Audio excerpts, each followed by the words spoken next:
A Paco Ramírez, titular de este espacio informativo. Paco. Yoli, ¿cómo estás? Un gusto saludarte, un gusto saludar a la audiencia de Mega Noticias TVC. Te venía escuchando con el tema del metro. Es alarmante la situación, tanto el peritaje que se dio ayer como el informe que presentó el Colegio de Ingenieros, que habla, y anoche lo platicábamos con Jorge Gaviño, sería irresponsable reabrir el sistema de transporte, la línea 12, la línea dorada, en este momento y por muchos meses más. Le damos también la bienvenida al senador Miguel Ángel Mancera. Bienvenido, buenas noches. ¿Qué tal? Muy buenas noches.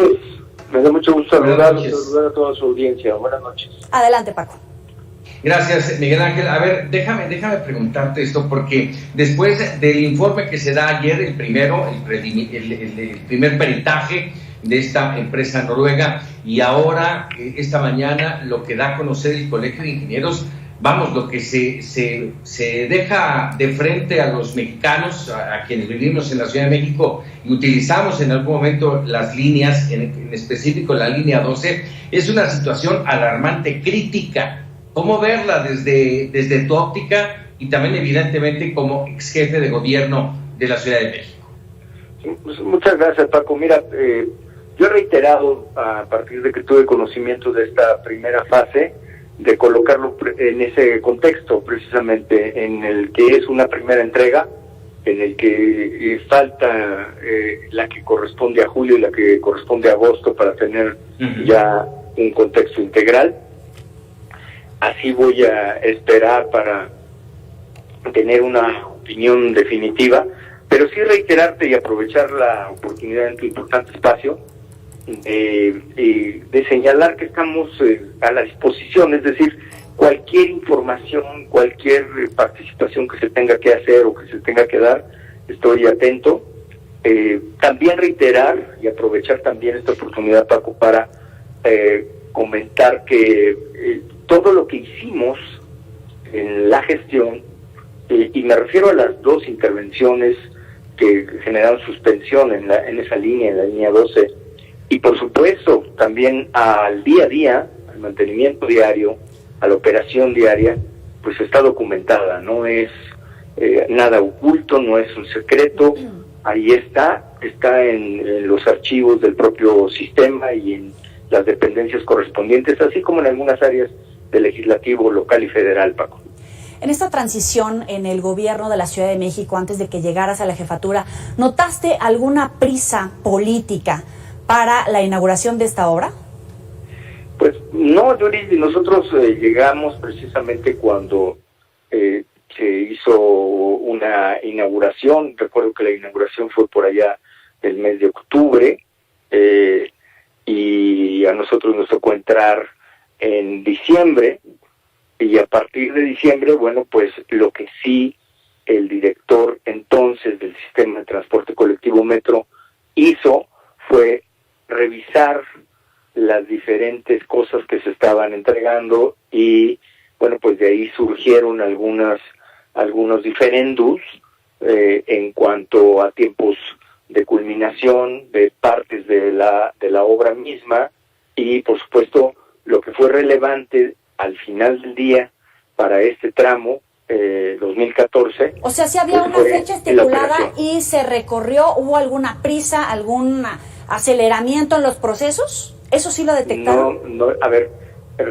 habrás de recordar que yo en ese momento pues yo estaba fuera del gobierno, entonces no puedo hablar de prisas, pues eran tiempos que se habían marcado y tiempos que dieron para que se pudiera operar. Oye, finalmente, déjame preguntarte, en este entorno de lo que estás hablando, Miguel Ángel, ¿cómo recibes esta obra que, al modo de ver de muchos mexicanos, ya había dado señales o dio señales durante tu gestión, señales de alerta, una suspensión de 20 meses por rieles mal ubicados, curvas terribles, vagones que no correspondían? Vamos, es alarmante. Había señales de alarma. Sí, las señales estaban precisamente en vías y en trenes. Esas eran las señales que se tenían. Las señales eran precisamente en el rodamiento, en la vibración de los trenes y por supuesto en dejar operativa la vía aunque tiene un régimen muy estricto de operación, dado lo cerrado de las curvas 11 y 12. Es decir, digamos que el radio que se recomienda en los límites internacionales de un hilo, 300 metros. Esto que nos dices de las curvas hace que la línea en general penda de un hilo, porque ayer se lo preguntábamos a Jorge Gaviño, y si no sería irresponsable reabrirlo cuando posiblemente haya muchas más fallas. Pues mira, eso entiendo que lo van a analizar ahora y lo van a buscar revisar. De cualquier manera, lo cierto es que la falla que nosotros detectamos y que se pudo atender con ese primer cierre era la inscripción, como bien señalas, Paco, de los trenes. Los trenes no estaban haciendo el contacto debido con los rieles, dadas las curvas que generaban esfuerzos muy importantes en cada uno de estos trenes. ¿Nunca se detectaron fallas en la construcción? Y ya que hablabas de las curvas y todos estos puntos que sí te tocaron durante tu administración, ¿hay cotejo, hay documentos en los que conste que se les dio todo el mantenimiento sin escatimar recursos? Sí, por supuesto, fue una inversión muy, muy importante la que se hizo, porque las empresas internacionales, cuando señalaron las acciones a realizar, por ejemplo, solamente por dejar un ejemplo, precisaron cuáles eran los durmientes que se tenían que utilizar y cuáles eran las nablas, que son unos elementos de fijación, y eso hubo que pedirlos a Gran Bretaña. No había en ningún otro lugar y hubo que pedirlos allá, y son los elementos que contiene la línea. Entonces, jamás se escatimó de lo que se establecía por parte de las empresas como la efectiva rehabilitación para circular los trenes. Vamos, a ver, déjame preguntarte, yo sé que es el primer informe, el primer peritaje, Miguel Ángel, pero conoces muy bien todo este tema. ¿Esta situación de la línea 2 es un tema de construcción, de mantenimiento o de ambas? ¿Y quiénes los responsables? Paco, mira, yo no quiero ir a la conclusión de algo que pues se va a tener que concluir hasta agosto. Pues eso es precisamente lo que nos van a decir. Yo lo que sí te puedo decir es que en esto que nos correspondió a nosotros hacer la reparación, la primera, por lo que les preciso, que es el rodamiento, la inscripción de las vías y el cambio de rieles. Tuvimos que cambiar muchísimos rieles y se tuvo que cambiar muchísimos elementos de vía. Y de ahí pasas a 2017, que es cuando viene el sismo. Hay una afectación de una de las columnas. Se advierte que esta columna no está con el proceso constructivo integral, y eso genera que la empresa, vuelvo aquí a señalar, una empresa especializada, de alta especialidad, es la que estaba conduciendo los trabajos de rehabilitación, señaló que era indispensable hacer un escaneo de absolutamente todas las columnas, todas, y así se hizo. Se escanearon todas las columnas y finalmente se determinó que solamente en donde había estado la avería es donde estaba la deficiencia, y se reforzaron los tramos de las curvas 11 y 12. Pero con la información que tienes hasta ahorita en tus manos, ¿sientes que sales limpio, que estás exonerado por ahora? No, yo no podría hablar de exoneración, no me corresponde a mí. Yo lo que puedo decir es lo que hicimos, y pues lo tendrán que seguir evaluando, y vamos a ver exactamente cuáles son las conclusiones a que llegan los peritos. Se ha convertido ya, Miguel Ángel, en un tema político, y te lo digo porque se ha echado la caballería en tu contra, bueno, en contra de muchos, pero está bajo escrutinio tu administración. Marcelo Ebrard te señala como parte del problema de mantenimiento. ¿Te sientes tranquilo o esto ya se convirtió en un tema político?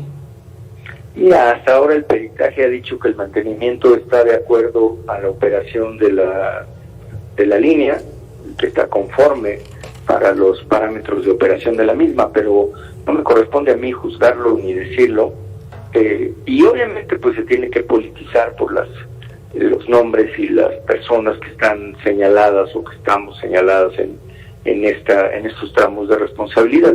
Me parece que es natural y que no puede dejar de politizarse, aunque lo conveniente es que ya en el terreno del peritaje, como está haciendo hasta ahora, pues sea solo técnico, sea solamente de análisis y sea solamente de cada uno de estos tramos de conclusión científica.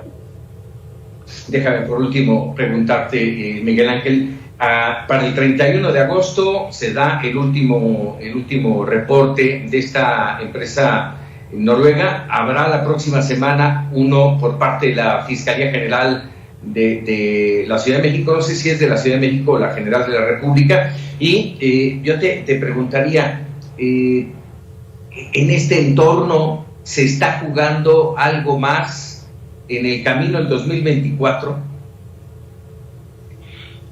Se ha comentado muchísimo, sí, también lo he visto en diferentes medios de comunicación, como te decía, pues es indiscutible que disociarlo se vuelve muy complejo por los mismos nombres, pero bueno, pues ojalá que se pueda mantener cuando se dé cada uno de estos resultados, pues al margen y solamente estar en la parte científica y en la parte técnica. Yo creo que eso va a abonar mucho a toda la credibilidad. Es importante lo que ahora ha sucedido, que participe el Colegio de Ingenieros, me parece que es una señal importante y viene a abonar en la confianza.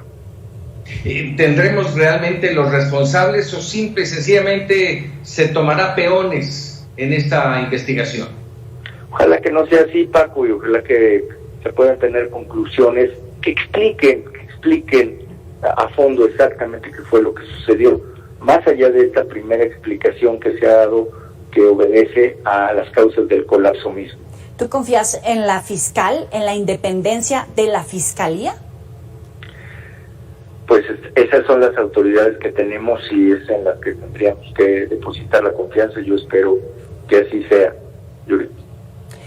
Gracias, senador Miguel Ángel Mancera, por estos minutos para el auditorio de Mega Noticias. Al contrario, gracias a ustedes, gracias y gracias, Paco, que descansen. Buenas noches. Gracias, Miguel Ángel. Un abrazo. Hasta luego. Paco. Hasta luego. Esta última me llamó la atención, Yoli, lo que hay. Son las autoridades que tenemos, ¿no? No sé qué quiso decir. Es pero... que dice mucho, ¿no? Sobre todo porque él conoce al actual fiscal. Hay que recordar que por eso hacía hace rato énfasis en que no pueden culpar a los del pasado porque eran ellos mismos. O sea, no es Morena contra los integrantes de otro partido o de otras administraciones. Entonces era el PRD. Entonces pertenecían al mismo equipo, López Obrador, Marcelo Ebrard, Miguel Ángel Mancera. Después vino ya toda esta separación política, pero al final no pueden culpar a otros porque son los mismos. Y hoy Miguel Ángel Mancera dice, es la fiscal que tenemos. Bueno, sí pueden culpar a otros, a los medios, los medios que somos los que instigamos todo esto. Yoli Ramírez, te agradezco mucho. Gracias, Paco, buena noche. Buenas noches al auditorio.